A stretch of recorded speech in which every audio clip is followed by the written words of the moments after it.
Goals. We all have goals. What does that mean? And what do our goals actually do for us? Are we in service of these goals, or are they in service of ours?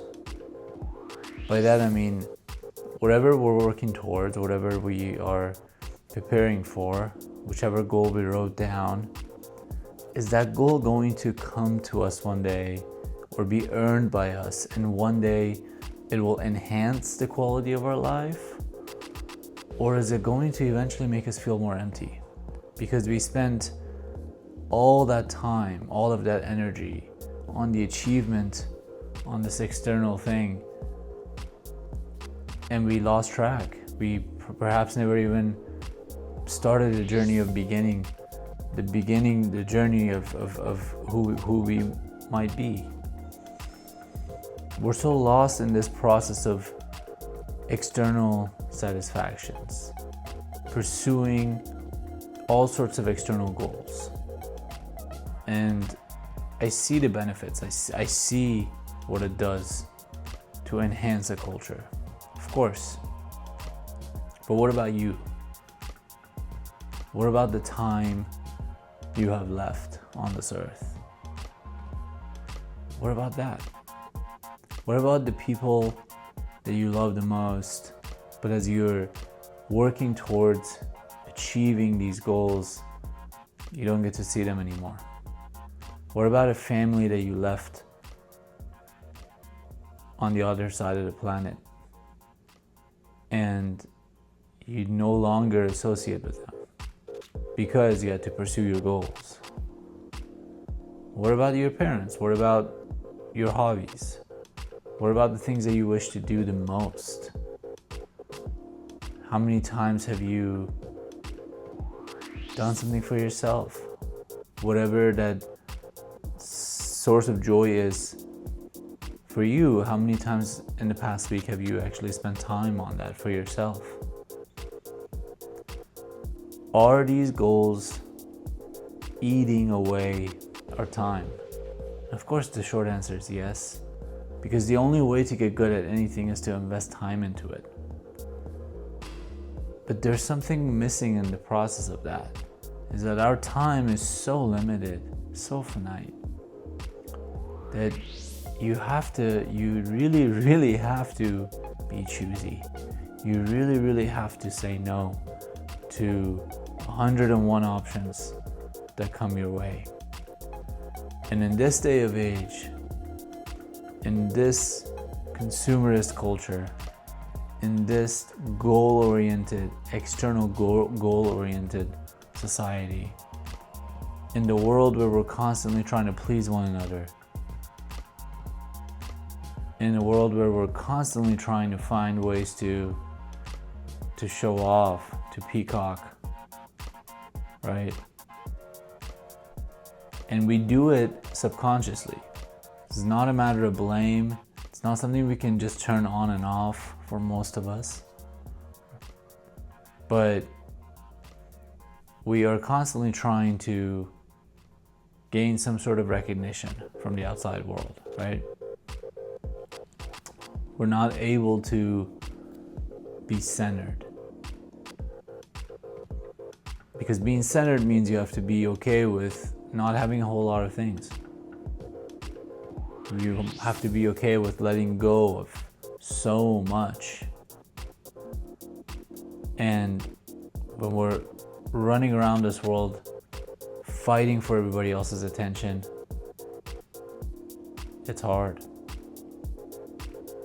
It is hard to be yourself. It's hard to even begin the journey of becoming yourself and knowing who you might be. If the goals we have are serving us, if the goals we have today, the goals we're working towards today are serving our existence, at least down the road at some point, in enhancing the quality of our lives, then of course they're great. But if they're going to deteriorate the quality of this life for us, if they're going to feel more and more incomplete. Because no matter how hard you try, man, you're never going to achieve everything you ever wanted. The journey of achievement itself is a journey of letting go. It is impossible to achieve everything, right? If you are a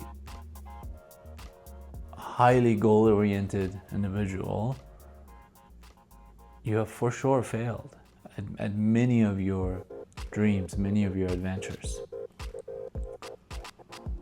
So it's time perhaps to examine the goals.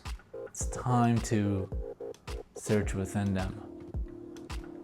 Take them out for an interview. Take them on a date.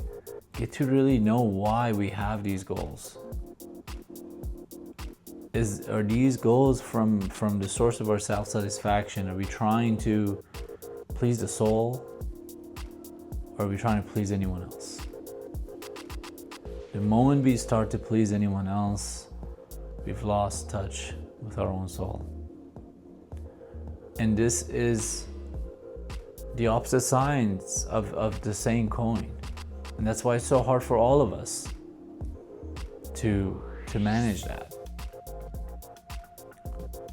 Chances are the thing you know you want the most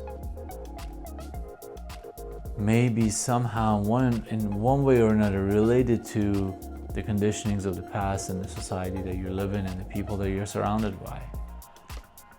And that's all right. That's all right. But time is clicking by, man. Time is moving so quickly. And every day it goes by, every source of joint pain, every gray hair, every no hair, it's only a sign that this journey is only going to end one way or another, sooner or later. So what do you choose to do with that? Which one of your goals are you willing to let go of? It's not a loss. It's not a surrender. It is a choice to look within. It is a choice to invest your time, your energy into what actually means the most to you. And in that journey, being okay with letting go of those who misunderstand, letting go of opportunities that are not aligned, letting go of your own previous upbringing, your own previous lessons that have been stuck in your mind and are stopping you, holding you back from taking further actions for your life. Letting go, unlearning, and letting go. Thank you.